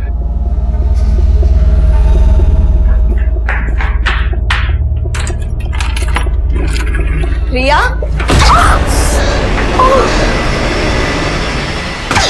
सर, देविका के बैंक अकाउंट से जो नंबर लिंक था ये उसके कॉल डिटेल्स है। इसमें कई सारे नंबर शो कर रहे हैं। मैं एक एक नंबर कॉल करके देख रहा हूँ। इसमें से उन नंबर पर फोकस करो जिनसे देविका की ज्यादा बात होती थी। और सर, फॉरेंसिक वालों ने बताया कि घर में से मिली हुई हड्डियां किसी जानवर की ही थी, इंसान की नहीं। मकान मालिक विक्रांत पाठक का देविका के बॉस या मनीष से कोई कनेक्शन नहीं निकला। लेकिन हाँ सर, मनीष का एक छोटा भाई है नीरज, और घर की दीवार पे भी लिखा हुआ था। तो ये मनीष का छोटा भाई नीरज गायब है? गायब तो नहीं है सर। सर एक मिनट सर, देविका के कॉल रिकॉर्ड में एक नंबर नीरज नाम के लड़के का भी है। ये देखिए, नीरज जायसवाल। मैंने इस नीरज को कॉल भी किया था लेकिन इसने उठाया नहीं। तो तुम उठाओ इस नीरज जायसवाल। सर, वैसे मैं हर साल एक नई और महंगी गाड़ी लेता हूं, तुम्हारी इस पुरानी गाड़ी का ये नंबर प्लेट मुझे बहुत पसंद आया। कितना लेगा? क्या ये नंबर प्लेट का? अरे नंबर प्लेट का नहीं भाई, पूरी गाड़ी का। आपके लिए 3 लाख रुपए। अच्छा अच्छा ठीक है। चल चल टेस्ट ड्राइव दे। हाँ हाँ टेस्ट ड्राइव दे। जाओ जाओ। भाग रहा है, चल चल पकड़ पकड़ चल चल। साला रुको, साला फिर भाग गया। इस बार हाथ लगाना, साले की सारी रईसी निकाल दूंगा। आओ, मनीष के छोटे भाई नीरज, नीरज नहीं निर्लज है तो अपनी भाभी को बेहोश किया, हाथ पैर बांधे और फिर जलाकर मार दिया। उसके बाद दीवार पर लिख कर गया। सर मैंने कुछ नहीं लिखा सर, लिखा तो उन्होंने मेरी किस्मत में कि मैं उनका भाई हूं। किसने? तेरे भाई ने? ये सब तेरे भाई मनीष ने किया? कर भी सकता है सर, उन्हें सिर्फ भाभी से नहीं मुझसे भी प्रॉब्लम थी, सिर्फ इसलिए क्योंकि मैं भाभी की बात समझता था। तंग आ गई थी भाभी मेरे भाई से। सर मैं तो कहता था भाभी से कि भाभी अगर ऐसा है तो आप छोड़ क्यों नहीं देती उन्हें, आप क्यों सह रही हो ये सब? प्रॉब्लम सिर्फ मनीष में नहीं है नीरज, प्रॉब्लम मेरी बहन में भी है। मैं सिर्फ और सिर्फ रिया के लिए रुकी हूँ। जब वो मुझे समझने लग जाएगी, मैं उसे लेके हमेशा के लिए चली जाऊंगी। लेकिन सर रिया को विद्या ने अपने फेवर में कर रखा था पूरी तरीके से। वो विद्या और मेरा भाई मनीष, उन दोनों ने मजबूर किया मेरी भाभी को, और इसलिए उन्होंने अपनी बेटी को छोड़ा सर। तब तो तू ये भी जानता होगा कि देविका कहाँ रहती थी? उन्होंने अपना नया नंबर मुझे दिया था, इसलिए कभी कभी मेरी बात हो जाती थी उनसे। लेकिन सर भाभी ने मुझे कभी नहीं बताया कि वो कहाँ रह रही थी। कभी कभी बात होती थी तो बातों में ये तो बताया होगा तेरी भाभी ने कि वो आदमी कौन था जिसके साथ वो रह रही थी। सर मुझे कुछ नहीं पता इस बारे में सर, और सर आप मुझ पे शक करके गलती कर रहे हैं। ये सब मेरा भाई मनीष और वो भाभी की छोटी बहन विद्या, ये उन दोनों का रचा हुआ पूरा प्लान है सर। भाभी के जाते उन दोनों ने शादी भी कर ली थी। साली साली रहती तो अच्छा था, साली जब घरवाली बनती है यही कांड होते हैं। तो तुम क्या चाहते थे? बिना किसी रिश्ते के सोती रहती तुम्हारे साथ? तो रिश्ता जोड़ा है तो भुगत। कहती थी रिया की मां बनूंगी तो सब कुछ संभाल लूंगी। क्या खाक संभाला तुमने? हमारे सर भी फोड़ रही है और किस्मत भी।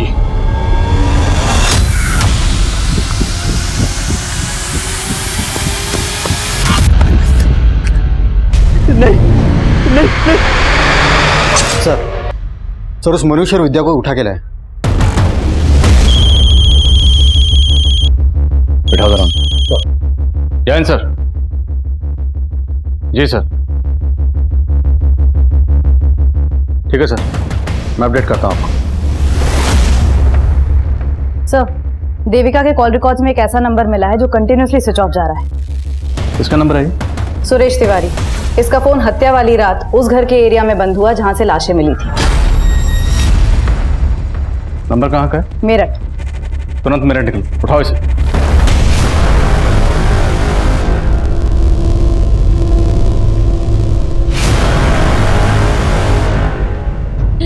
नहीं सुरेश जी छोड़िए। नहीं हर्षा, हमारे पास अभी कोई चारा नहीं बचा हर्षा। वो आदमी हमें जीने नहीं देगा। हम उसका टॉर्चर सह के नहीं, हम इस रस्सी पे लटक कर मर जाएंगे। सुरेश जी मेरी बात तो सुनिए। अगर आप चले गए तो हम दोनों का क्या होगा? हर्षा मुझे पता है कि हमने साथ जीने मरने की कसम खाई थी, लेकिन हम साथ जी नहीं सकते तो कम से कम साथ मर तो सकते हैं। हम नहीं मर सकते। ठीक है। क्या कर रहे हैं आप? सुरेश जी मेरी बात सुनिए, छोड़िए उसको।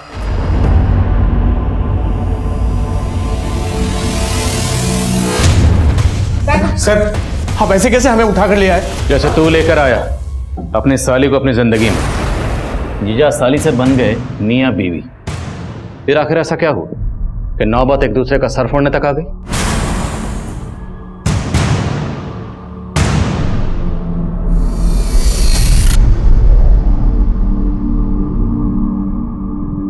I'm sorry मम्मा, मैंने कभी भी आपकी रिस्पेक्ट नहीं की। I'm very bad। प्लीज मुझे माफ कर दो, प्लीज वापस आ जाओ। हमें फिक्र थी रिया की, इसलिए शादी की। रिया की फिक्र का वास्ता देकर अपनी शादी को जस्टिफाई कर रहे हो? नहीं सर, आप गलत सोच रहे हैं। हमारी शादी से तो दी को भी कोई प्रॉब्लम नहीं थी। देखो अब मैं तुम दोनों के बीच में पिसना नहीं चाहती, पर ना ही तमाशा करके घर की इज्जत पे आंच आने देना चाहती। तुझे मनीष पसंद है ना, तू बना ले इन्हें अपना पति, मुझे कोई प्रॉब्लम नहीं है। बस प्लीज प्लीज मेरी बेटी रिया का ख्याल रखना।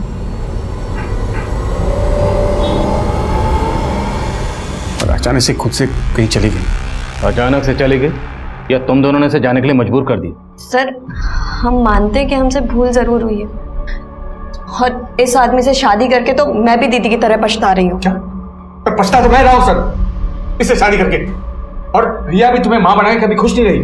इसने हम सबकी जिंदगी बर्बाद कर दी सर। जिंदगी तो तुमने हमारी बर्बाद की। चुप! जिस कांड के बारे में पूछ रहा हूँ ना उसके बारे में बात करो। कैसा कांड सर? मैंने कोई कांड नहीं किया सर। मैं तो रिया की खुशी के लिए जेन्युइनली देविका को ढूंढ रहा था।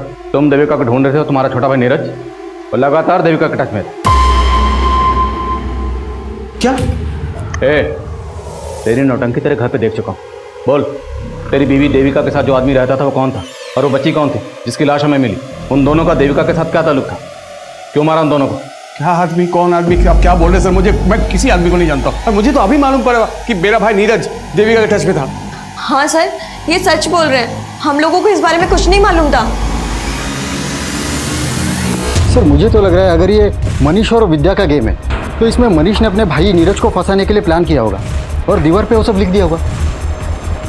लेकिन मनीष अपने छोटे भाई नीरज को क्यों फंसाएगा? क्या उसे ये शक था कि उसके छोटे भाई का उसकी बीवी के साथ? बोलो। सर सुरेश 2 साल से गायब है। What? 2 साल से गायब? हाँ सर, सुरेश यहाँ अपनी पत्नी हर्षा और एक बच्चे के साथ रहता था। हर्षा तो यहाँ नहीं है। पता चला है कि सुरेश मेरठ में जल विभाग में क्लर्क था। अगर ये सुरेश 2 साल से गायब है तो इस सुरेश के नाम पर जो मोबाइल नंबर रजिस्टर्ड है उस नंबर से देविका को कॉल कौन करता था?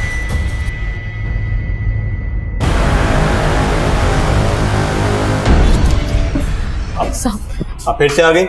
आपसे बोला ना जैसे ही आपके पति का पता चलेगा आपको बुला लेंगे। वो शायद नहीं मिलेंगे साहब, उन्होंने आत्महत्या कर ली होगी। क्या? तुम तो पहले बोल रही थी सुरेश लापता है, अब बोल रही उसने आत्महत्या कर लिया। ये लगा के रखा तुमने? साहब एक बात हम आपको पहले बताए नहीं थे, 2 साल पहले ऐसे ही अपने बॉस से तंग आकर उन्होंने आत्महत्या करने की कोशिश की थी। नहीं देखिए, आप ऐसा नहीं कर सकते। अगर आपका बॉस आपको तंग करता है तो आप उसकी शिकायत अपने बड़े अफसर से कीजिए।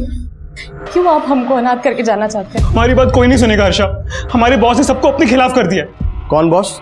वो विनायक मिश्रा।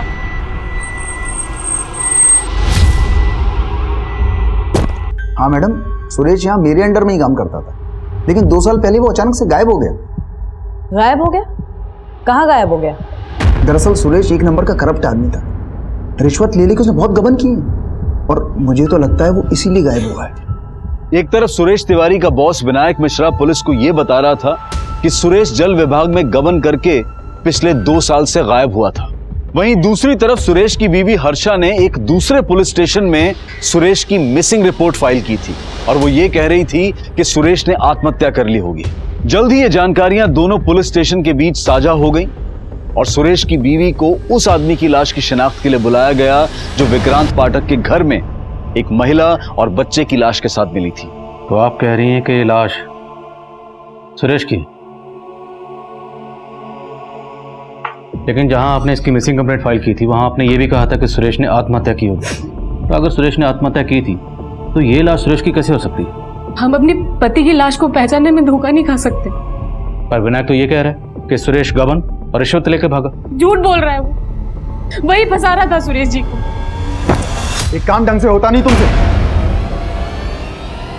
सर पर हमारी गलती क्या है तो बताइए।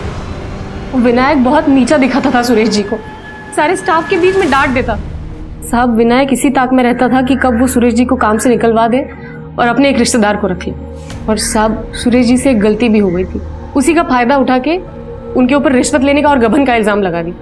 तो सुरेश से आखिर ऐसी क्या गलती हुई थी? साहब इन्होंने आत्महत्या तो नहीं की थी, लेकिन उससे पहले विनायक को एक सुसाइड लेटर मेल कर दिया था। मैडम वो कुछ मरना वरना नहीं चाहता था, वो मुझको ब्लैकमेल करना चाहता था, वो ईमेल करके। मैं अपने बॉस विनायक की वजह से आत्महत्या कर रहा हूँ? मेरी मौत का जिम्मेदार मेरा बॉस विनायक है। मैडम उसका ईमेल पढ़ के मैं बहुत डर गया था और अगले पल देखा वो ऑफिस में था। तुमने ईमेल के बारे में पहले क्यों नहीं बताया? मैडम जब से पता लगा वो गायब हो गया है मुझे डर था कि वो ईमेल किसी के हाथ में लग जाए। डर इसलिए गए थे क्योंकि उसकी हत्या में तुम्हारा हाथ है। मैडम मैं सच कह, उसके साथ एक औरत देविका का भी मर्डर हुआ और इसकी बच्ची का भी। तुमने किया है ना? मैडम मैं सच कह रहा हूँ, मैं इनको जानता भी नहीं हूँ। आप कह रही हैं कि आप इस देविका को नहीं जानते, पर यह दावा कर रही हैं कि इस देविका के साथ हमें जिस आदमी की लाश मिली वो आपके पति सुरेश की लाश है। तो अचानक 2 साल बाद आप अपने पति की आत्महत्या की खबर देने पुलिस स्टेशन क्यों गए? क्योंकि 2 साल से सुरेश जी हमारे संपर्क में थे। वो भागे जरूर थे 2 साल पहले विनायक से डर के, लेकिन बीच बीच में चोरी छिपे हमसे मिलने आया करते थे। फिर अचानक से उन्होंने घर आना बंद कर दिया। उन्होंने जो नया नंबर लिया था वो भी बंद आने लगा। बस इतना पता था कि वो यहाँ शहर में कहीं रहते हैं, तो इसलिए उन्हें ढूंढने आ गए, और जब वो नहीं मिले तो उनकी मिसिंग कंप्लेंट लिखा दी हमने। आपके सुरेश जी ने शायद घर आना इसलिए बंद कर दिया होगा क्योंकि सुरेश ने दूसरा घर बसा लिया था इस देविका के साथ। क्या बात कर रहे हैं साहब आप? वो सपने में भी हमें धोखा देने की नहीं सोच सकते।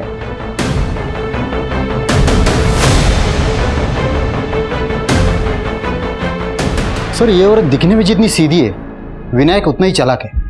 पहले ये केस देविका से कनेक्टेड लग रहा था, लेकिन अब लग रहा है कि ये केस इस सुरेश से भी कनेक्टेड है। सर मैंने चेक किया, सुरेश का बैंक अकाउंट उसी बैंक में था जिसमें देविका का था। इनफैक्ट सुरेश ने एज अ गारंटर किसी नगीना नाम के आदमी का बैंक अकाउंट भी उसी बैंक में खुलवाया था। इस नगीना का इन कत्ल से क्या ताल्लुक है? सर नगीना एक भिखारी था। अचानक से उसके बैंक अकाउंट में बहुत सारे पैसे आ गए थे और 1 हफ्ते पहले उसका मर्डर हो गया। नगीना मर्डर केस विनोद नगर पुलिस इन्वेस्टिगेट कर रही है। वो लोग भी हैरान थे कि अचानक एक भिखारी के पास इतने पैसे कहाँ से आ गए, और जब उसके बैंक अकाउंट होने की बात पता चली तो उन्होंने मुझे कॉन्टैक्ट किया। लेकिन इस नगीना का मर्डर किसने किया? सर विनोद नगर पुलिस को भोलू और कालू नाम के आदमियों पर शक है। ये नगीना के साथ भीख मांगते थे। लेकिन सुरेश एक भिखारी का बैंक अकाउंट खुलवाने के लिए उसका गारंटर क्यों बनेगा? और भिखारी के अकाउंट में इतने सारे पैसे, और दोनों का मर्डर भी हो जाता है। इस नगीना का कोई जान पहचान का है? कोई रिश्तेदार कोई भी? नगीना की माँ शांति कचरा बीनने का काम करती है। साहब हमारे नगीना को भोला और कालू ने मारा और अब हमें यहाँ ले आए। तो मैं इसलिए लेकर आए कि तुम्हारे बेटे के पास इतने पैसे कहाँ से आए जो बैंक में अकाउंट खोला, और पहले उसके अकाउंट में लाखों रुपए रहते थे, अब 1 पैसा नहीं। कहाँ गए? बोलो। साहब वो सारा पैसा निकालकर घर में छिपा दिया था। और पैसे आए कहाँ से थे? वो एक आदमी ने उसे दिया था और उसका खाता भी खुलवाया था साहब। ये था वो आदमी? नहीं साहब, हम नहीं जानते कि वो कौन था। हमारा बेटा ही मिला था उससे। अरे सेठ लोग के पास है ना, पैसा छुपाने के लिए जगह नहीं रहता है, इसके लिए मेरे जैसे लोग को ढूंढते। उसने मेरा अकाउंट खुलवाया ताकि अपना काला पैसा सफेद कर सके। लेकिन बेटा सफेद खाने से हमारा क्या फायदा? अरे माँ, वो मेरे अकाउंट में पैसा डालेगा, थोड़ा खुद लेगा, बाकी अपना। अरे उसने बोला है मुझे नौकरी भी लगाएगा। नगीना का किस्मत बदल गया था, तभी भोला और कालू से चिढ़ते थे, इसीलिए मार डाला उसको। अब आप हमें छोड़ दीजिए और उनको पकड़िए। सर अगर हम नगीना की माँ का भरोसा कर भी ले तो सवाल ये उठता है कि सुरेश नगीना को इतने पैसे दे कैसे सकता है? कहीं उसके रिश्वत और गबन के पैसों की कहानी तो नहीं? लेकिन सुरेश मर चुका है, तो मुमकिन है ये पूरा का पूरा खेल कोई और ही खेल रहा, और हमें उस खिलाड़ी को ढूंढना है जिसने सुरेश के जरिए नगीना का बैंक अकाउंट खुलवाया। नगीना मर्डर केस सामने आने के बाद साजिश की कई गहरी परतें नजर आ रही थी, जिनके जवाब ढूंढने के लिए पुलिस ने कल्लू और भोलू की तलाश तेज कर दी, और पुलिस के खबरी नेटवर्क ने जल्द ही कल्लू और भोलू की मौजूदा ठिकाने का पता लगा लिया।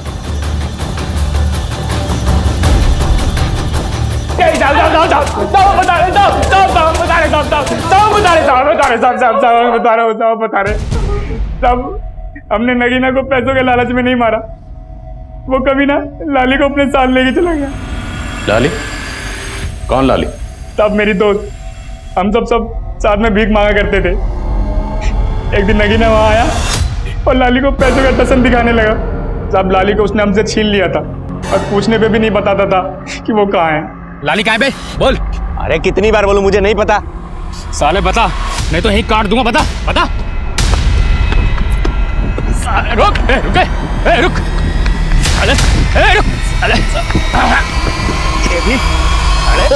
लाली का पता चला? नहीं साहब। देखो अगर माँ करो जरा धुलाई। नहीं साहब मैंने बता दिया। सर घर से जो 2 जली हुई लाशें मिली और घर के पीछे से जो बच्ची की लाश मिली है, इन तीनों की डीएनए रिपोर्ट्स आ गई हैं। बहुत ही चौंकाने वाली रिपोर्ट्स हैं।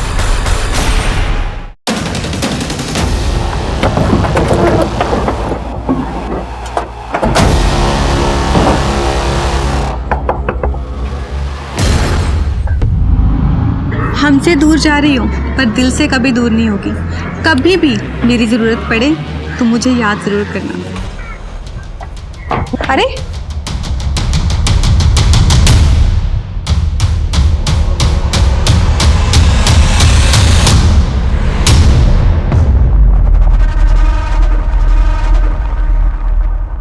रिपोर्ट से पता चलता है कि बच्ची का डीएनए सुरेश के डीएनए से तो मैच करता है, पर देविका से नहीं। इसका मतलब वो डेड बॉडी देविका की नहीं है। मतलब ये सारा का सारा गैंग देविका। नजरें मत झुकाओ, जो किया वो क्यों किया ये बताओ। मैं तो बस शांति की जिंदगी जीना चाहती थी, पति और बेटी का प्यार चाहती थी, लेकिन किसी ने मुझे नहीं समझा। मैं सबसे तंग आकर चली गई थी। कोई अच्छी सी नौकरी ढूंढ के सेल्फ डिपेंडेंट बनना चाहती थी। और फिर एक दिन जॉब ढूंढते ढूंढते मेरी मुलाकात सुरेश से हुई।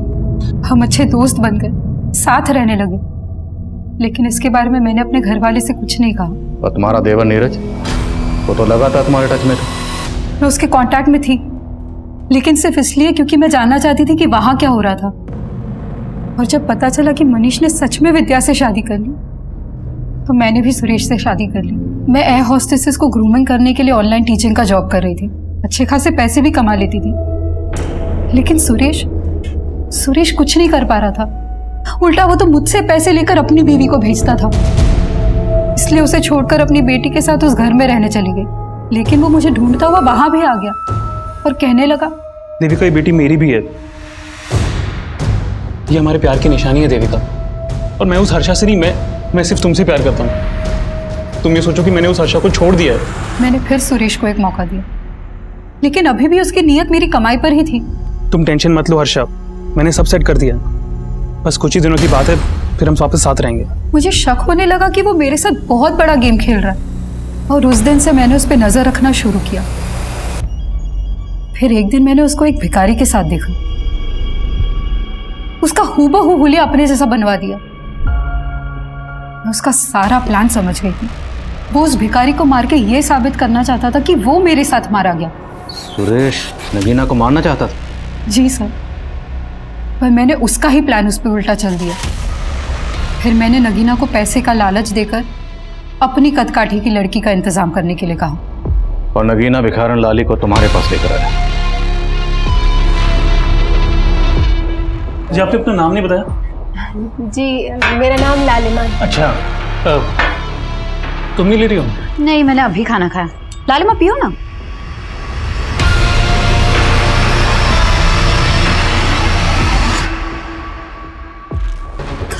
दोनों बेहोश है, जल्दी जल्दी हाथ पैर बांधो।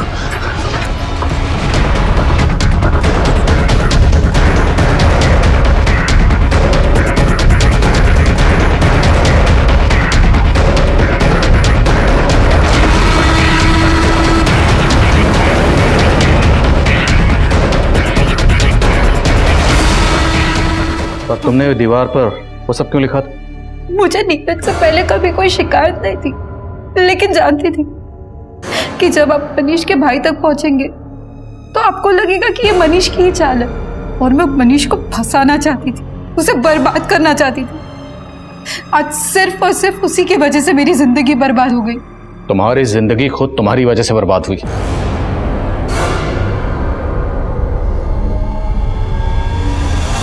कहते हैं जहां चाह होती है वहीं राह होती है, लेकिन जो राह अपराध के द्वारा चुनी जाती है उस राह पर चलकर जिंदगी एक डेड एंड पर जाकर खत्म हो जाती है। अब मैं अनूप सोनी आपसे विदा लेता हूं, फिर मुलाकात होगी क्राइम पेट्रोल सतर्क के ब्लैक हेडलाइंस अध्याय में एक और नए केस के साथ। और याद रखें, क्राइम और आपके बीच में सिर्फ इतना फर्क है कि आप कितने सतर्क हैं। सतर्क रहें, सुरक्षित रहें।